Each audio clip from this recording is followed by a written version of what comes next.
نیک آقا اور نافرمان غلام۔ ایک شخص بہت اچھا تھا مگر اس کا غلام اتنا ہی برا تھا، اور مزید یہ کہ بدصورتی میں بھی انتہا کو پہنچا ہوا تھا۔ آنکھوں سے آشوب، چشمے کی وجہ سے گندا پانی بہتا رہتا اور بغلوں سے پیاس جیسی بدبو نکلتی رہتی۔ کھانا پکانے کا کہتا تو اس پر موت آ جاتی، اور جب پک جاتا تو آقا کے ساتھ بیٹھ کر چٹ کر جاتا، اور اتنا بے صبرا کہ کھانے کے ساتھ خود پانی پیتا نہ مالک کو پلاتا۔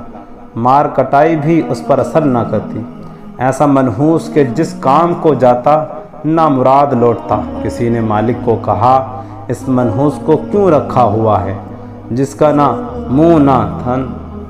اس کو بیچ میں تجھے ایک اچھا سا خدمت گزار غلام دیتا ہوں، اگر پیسوں کا نہ بکے تو مفت ہی کسی کو دے دے، بلکہ یہ تو مفت بھی مہنگا ہے۔ اس سے جان چھڑا۔ شریف آقا نے جواب دیا، اگرچہ یہ برا ہے مگر اس کی برائی مجھے اچھائی کی طرف لے جا رہی ہے۔ اس کی جفاؤں پہ صبر کرتا ہوں، مجھے صبر کرنے کی عادت پڑتی ہے، اور اگر اس کو بیچوں گا تو اس کے عیب بیان کرنا پڑیں گے، جبکہ کسی کی پردہ دری مجھے پسند نہیں۔ دوسروں کو اس کی مصیبت میں مبتلا کرنے سے یہی بہتر ہے کہ میں ہی اس کو برداشت کرتا رہوں۔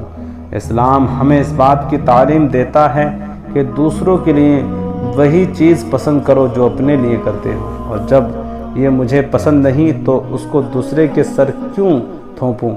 تحمل و بردباری پہلے تو زہر کی طرح لگتی ہے مگر بعد میں شہد کی طرح سکون دیتی ہے۔